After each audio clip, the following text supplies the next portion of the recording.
The Penre Papers. A Journey Through the Multiverse. The Second Level of Learning. http://wespenre.com. Humanity's Future, Paper Number 3. Life After the Nano-Second, Part 3. The New Mind. By Penre, Saturday, November 3, 2012. http://wespenre.com, Part 3. 5.1 Gods in the Making. Humans as Creator Gods. We should have become creator gods, or founders, a long time ago, if it wasn't for the trap we've been sitting in. Being too long in 3D has halted our progress rather than sped it up, except for the last 25 plus years. We humans are the essential part of the living library. We have talked about library cards and becoming the guardians of the living library. This is actually what ETs from other places in the universe, monitoring Earth, are waiting for. They need access to the living library, and they need for us to break the code.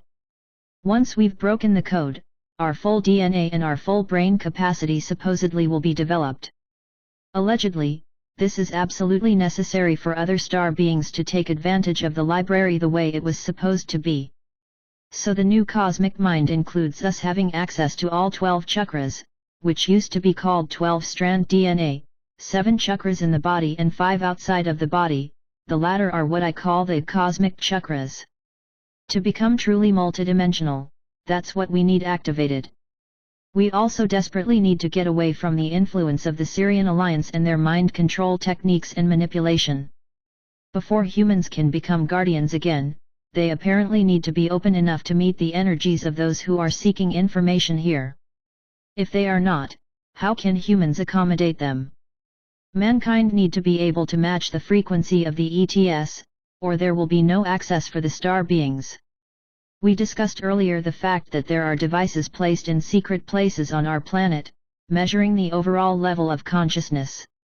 When certain levels are obtained, portals leading to information bases directly interconnected with the living library, will be activated. The wingmakers called them tributary zones, and they are storage places of encoded data set up on the 7 continents here on Earth. According to the wingmakers, 2 tributary zones have been found so far. The first one was in New Mexico, the other one is in an unknown location. However, these zones here on Earth are just activator sites, and the real zones are located near the galactic center. The wingmakers claim that we need to find all the 7 of them for the encoded data to make sense. There is also some mentioning that these sites are not going to be found by those who search, the sites will find us when the time is right. These tributary zones, TZ, correspond directly with our DNA, and art, music, and the poetry are supposed to help activate us in conjunction with everything else, like the sun and the alignment with the galactic center. These TZ were supposedly put there by the original planners, whom the Pleiadians call the Game Masters, i.e. the creator gods from the Orion Empire, and the Mother Goddess herself. With 2 sites out of 7 being activated tell us an approximation of where we are in the process. There are 5 more sites to go before we have full access to the library. I am expecting to see more sites being found when the splitting of the worlds is taking place and people make decisions to leave the suppressive monster we call society and build their own communities within the smaller cities and villages. These people are going to be the real guardians and the library cards. This is why there must be a splitting of worlds, or the whole idea with recreating the library would not be possible. 6. A New Earth for the New Mind. A time will come when you who are reading this may think, look, the world is so much more peaceful now than it was 10 years ago.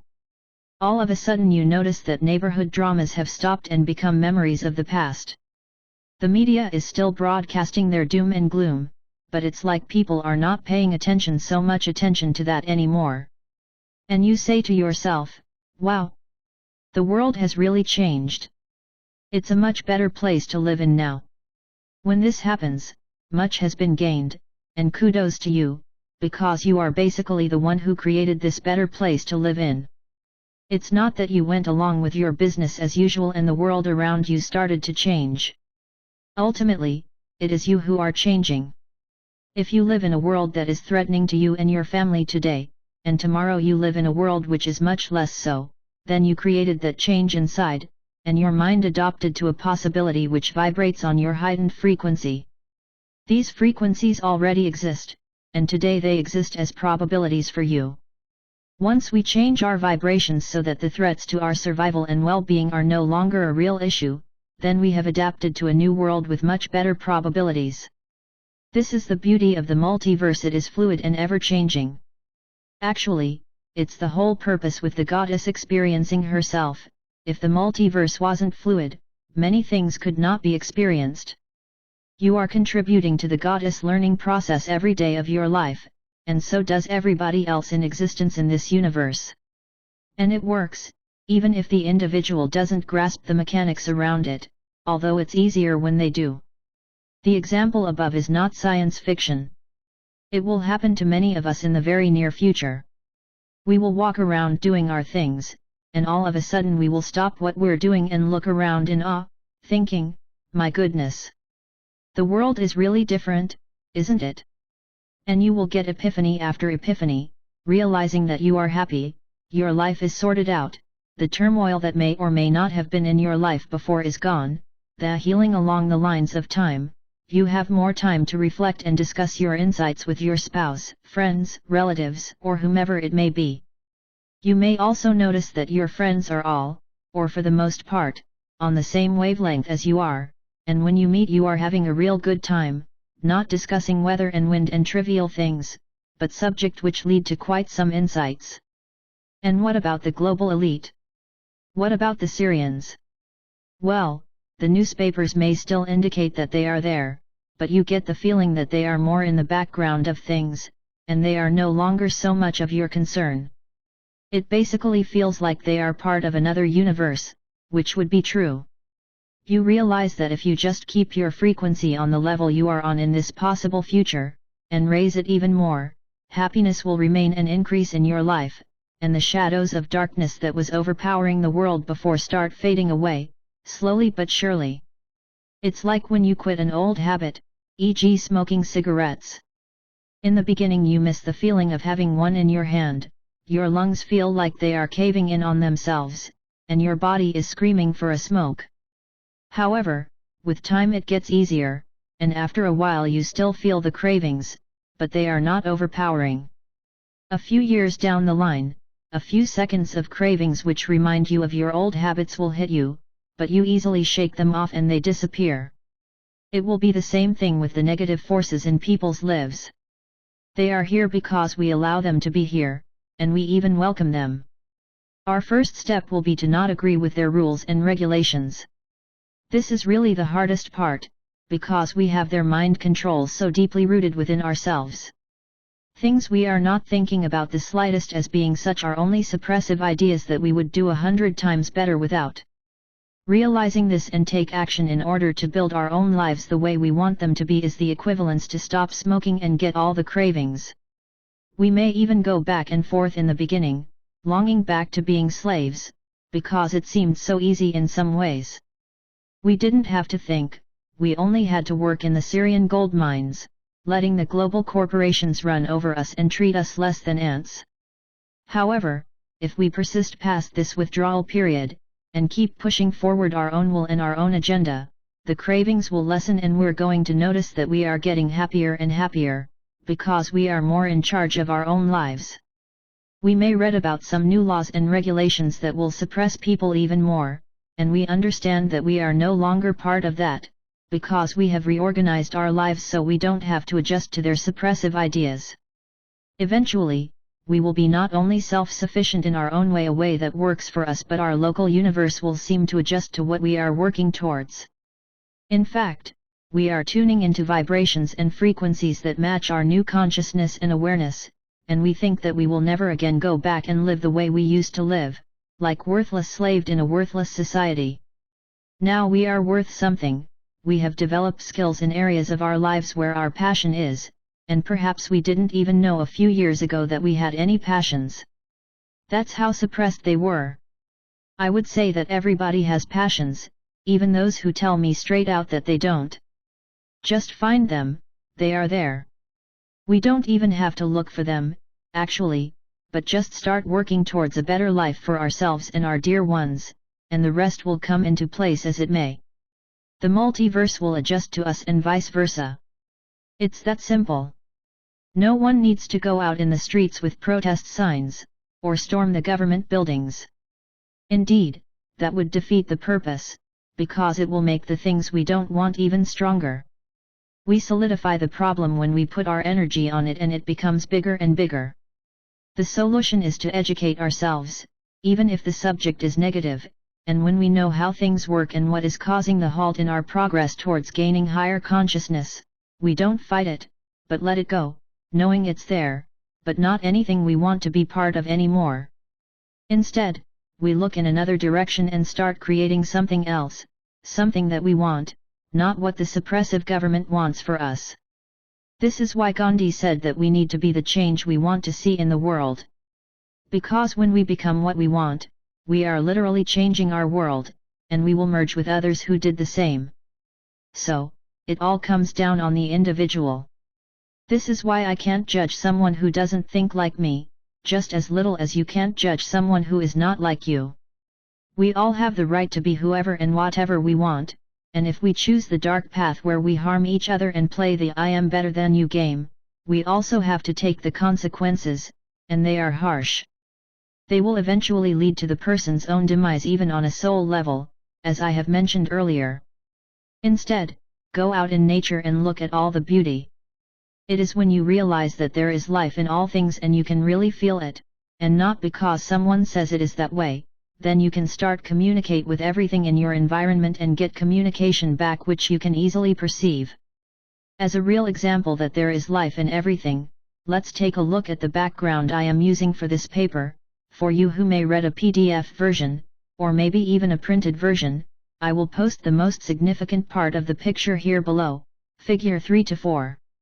A person who is not thinking about these things, or doesn't believe in the conscious universe, will only see clouds sweeping over a field. But for the conscious mind, take a deep look at this picture. The ancient people used to talk about the storm lords, the wind lords, the mountain lords etc., and they considered them being very much alive and conscious.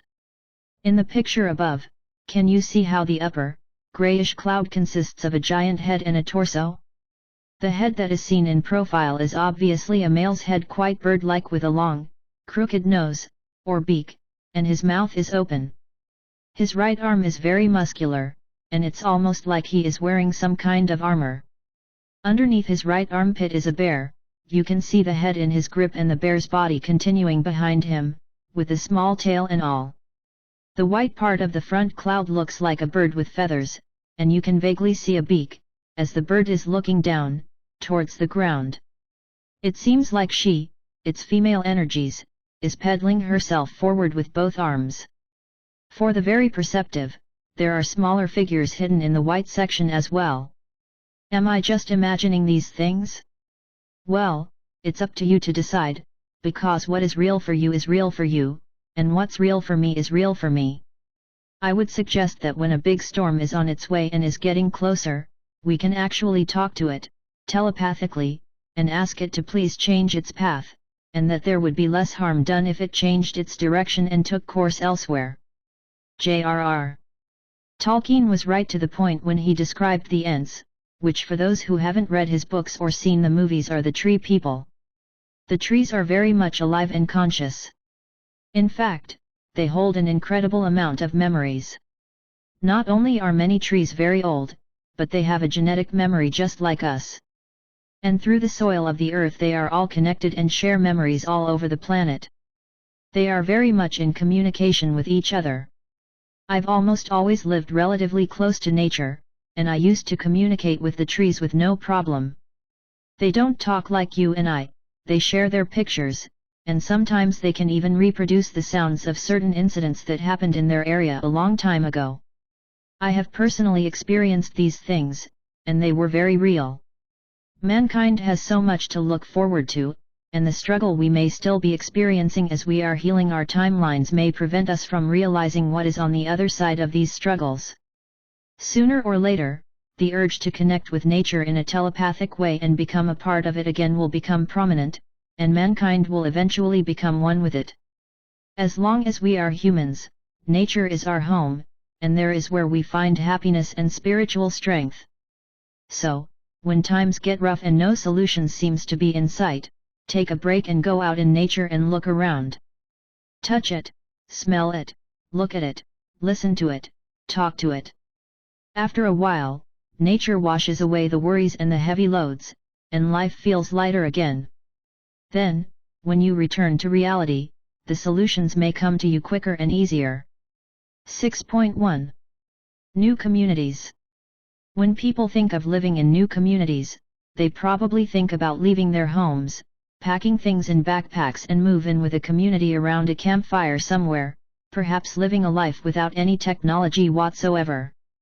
Although there will be people who are going to act in such extreme, which is perfectly fine, the community I am talking about may very well be the community you are already living in. You may say to yourself, why do I want to move? I like it here and I don't want to move out in the woods. If this is the case, and you feel that where you are right now is the place you would like to spend your time long after the nanosecond is over, then you probably already are where you are supposed to be. Once we're in the right place, and it could be a small city, or a suburb somewhere, we will soon start to see a lot of people moving out of town and others moving in. There's probably going to be a lot of changes in the next few years. The people who don't meet the frequency will leave, and those from outside who feel that your little town is the perfect place for them, are probably meeting the frequencies of your town. Even if your environment at the moment is already quite nice, and the people are nice as well, there's going to be more of that. It's a big chance that your town will be your community. That's where your base is going to be and your friends are going to live, and they will share your frequency. The ones who moved out will choose another community, vibrating higher or lower than the one you live in, depending on their own frequency. This is more in line with what is going to happen. And those who prefer a machine society where everything is happening fast and technology and money is everything will move into the big cities, which will turn into huge metropolitans. The people in your community, where you all will share a similar frequency, will become very strong in their collective vibration, and even if the global elite want to move the businesses out of your town to make you all move into the metropolitans, your society is already strong enough to be self-sufficient. In the beginning, the PTB def may want to threaten you into moving, saying they will take your home because they own the land your house is sitting on, but things will be different then. Now, in most neighborhoods, each person minds their own business, and if someone's house or land is threatened to be confiscated by the government, the rest of the neighborhood may think it's bad and it will be the big subject to discuss over the next few weeks, but in a future, high-frequency neighborhood, everybody will support each other, feeling that we are all one, and what happens to one happens to everybody, so it will be very hard for the government to do anything too negative in such a strong community. This is one of the positive effects of the splitting of the worlds. Later, like-minded communities will be in touch with each other and do their own business with each other, using a much more ethical system than that based on interest-bearing money. So, when will this all happen on a grand scale?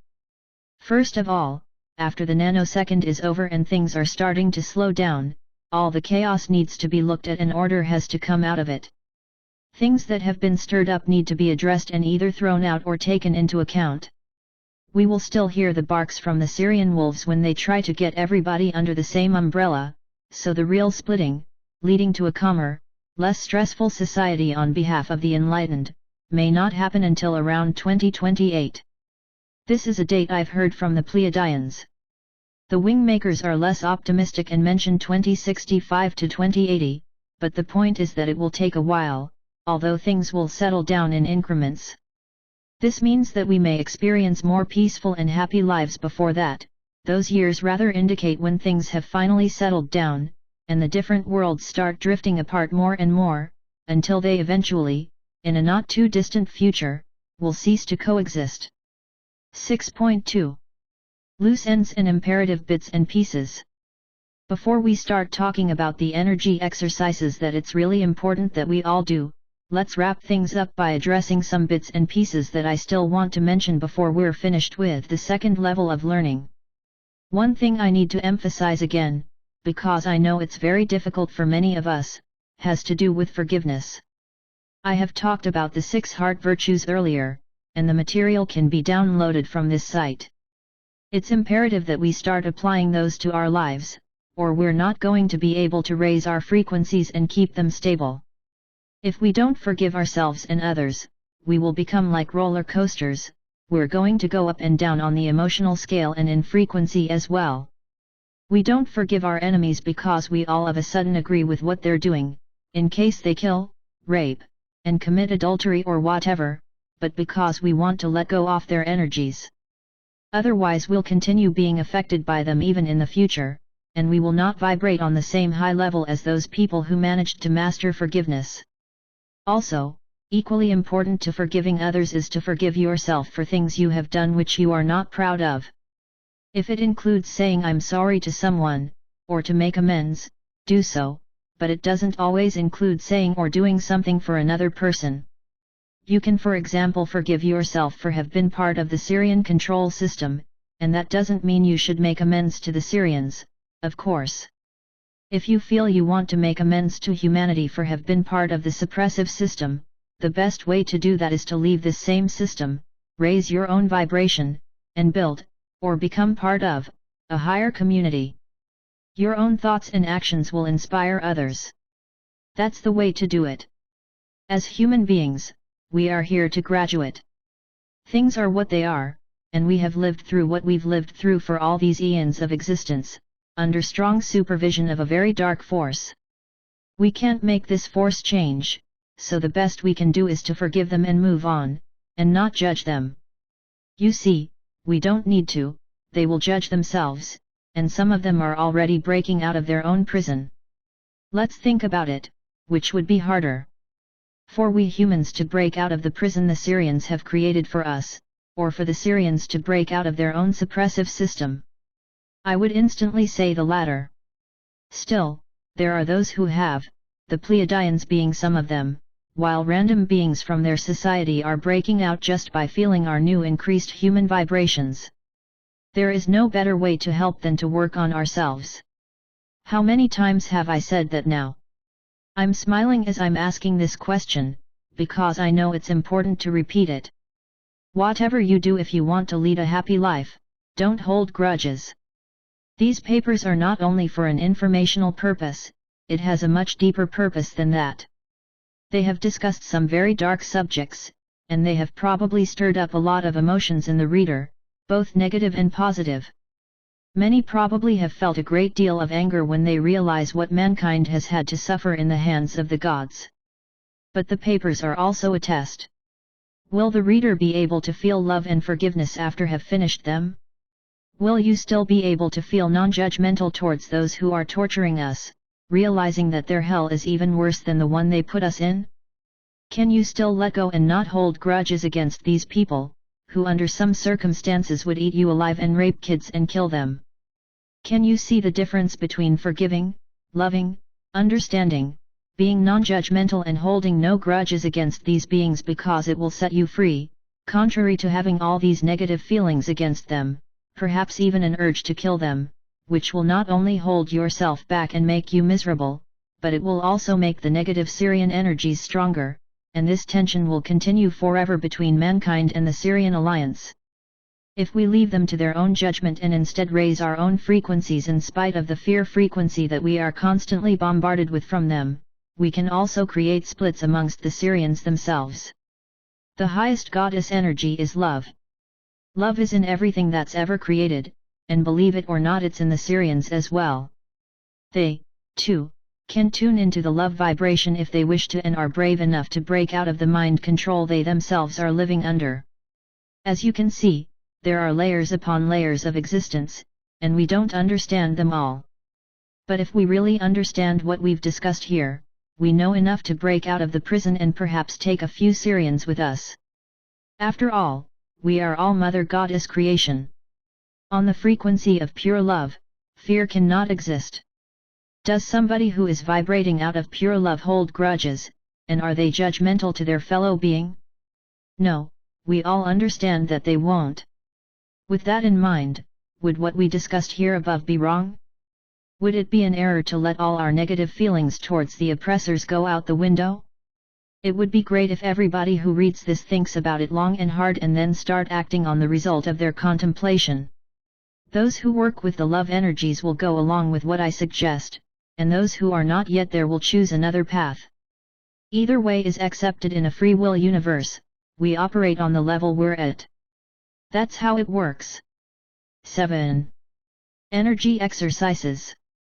I watched a video the other day, posted on the LPGC Facebook by Michael Lee Hill. It is on YouTube and is called, Can Group Meditation Bring World Peace? Quantum physicist, John Hagelin explains. This is a short, very interesting video. Dr. Hagelin explains how a group of let's say 1,000 individuals who meditate on world peace can actually make soldiers at war stop fighting, although these soldiers didn't know anything about the experiment.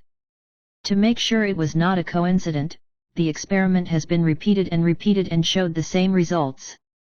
This means that the few can affect the outcome of battles and war situations. Of course, the same thing can be used by the global elite to solidify the outcome of events they have orchestrated, as well. They usually accomplish this with dark rituals, which we call black magic. Their magic only works, however, if the people they want to affect are ignorant of what they're doing.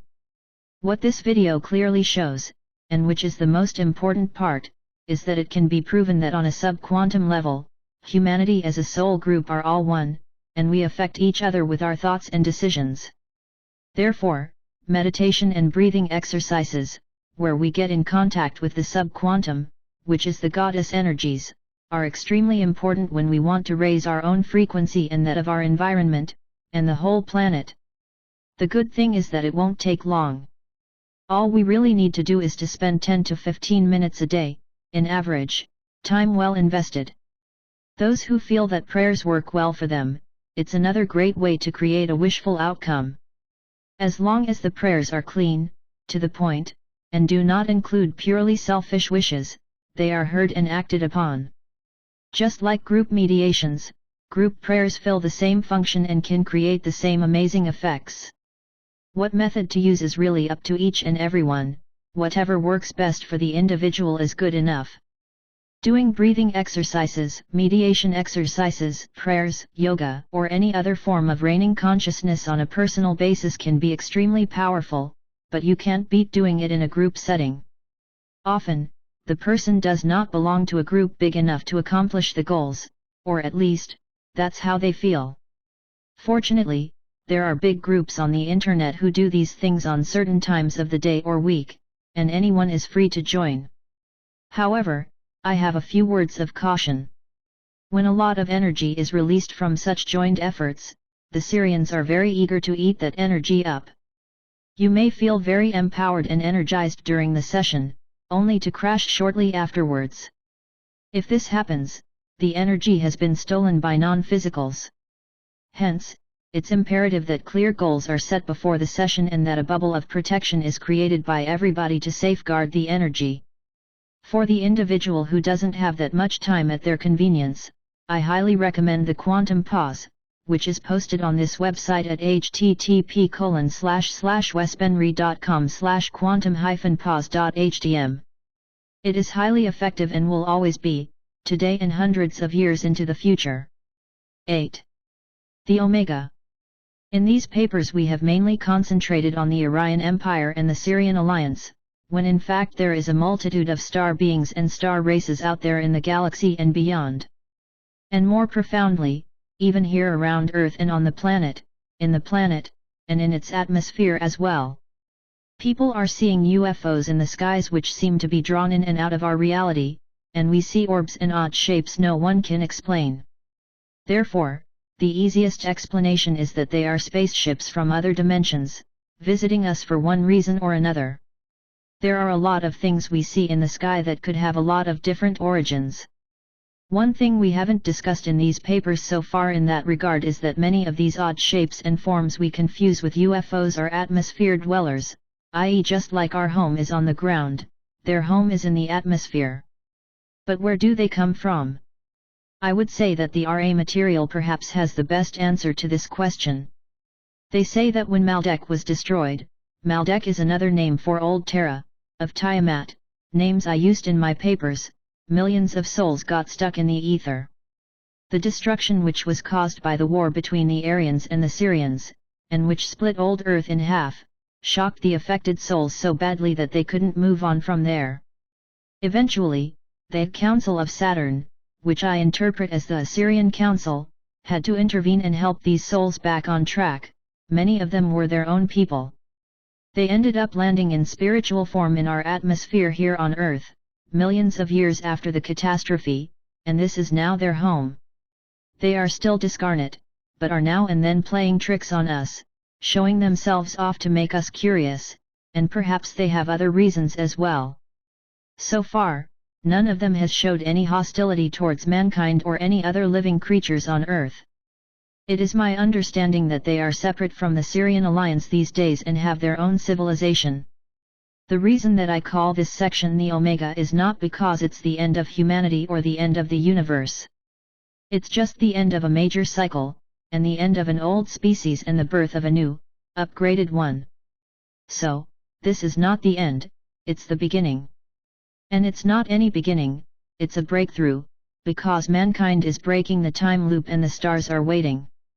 The universe is still young and has a lot to experience before she meets her goal and goes back to become pure goddess energy, and a new universe will emerge from the old, at that time with new goals and new opportunities to learn from. But mankind has a bigger role in the development of this particular universe than they think. Mankind can help the universe tremendously to reach her goal by being who they are, or on the flip side, they can also bring the universe down together with those who are keeping them in chains, if they are not careful. If the universe fails, so does all beings who dwell in it, and all energy will be depleted. It is my wish that mankind as a whole, sooner or later, break loose from their imprisonment, and can inspire the Syrians to do the same. Only then can this universe succeed. The fact that some Syrians have, and are breaking out, is after all a good sign, even if they are not that many yet. It's the fact that they can that is important, and that creates some hope after all. And now, having all this said, I have done my absolute best to educate both myself and others about the situation we are in, and what led up to it. I did so by going back in time, close to the beginning of the universe, and all the way up to the present, and even into the future, because it's my conviction that to understand the present we must understand our past, or we won't know where we're going. So these papers, the first level of learning and the second level of learning, have presented my view on the reality we live in, and beyond. I need to emphasize once again, that this is my view, backed up by references which partly made me come to these conclusions. The rest has either been provided by anonymous sources, or been data streamed by myself by placing myself in an environment as free from interruptions as possible, and tuned into higher vibrations, where a higher aspect of myself has provided me with data and information I have been able to make sense of.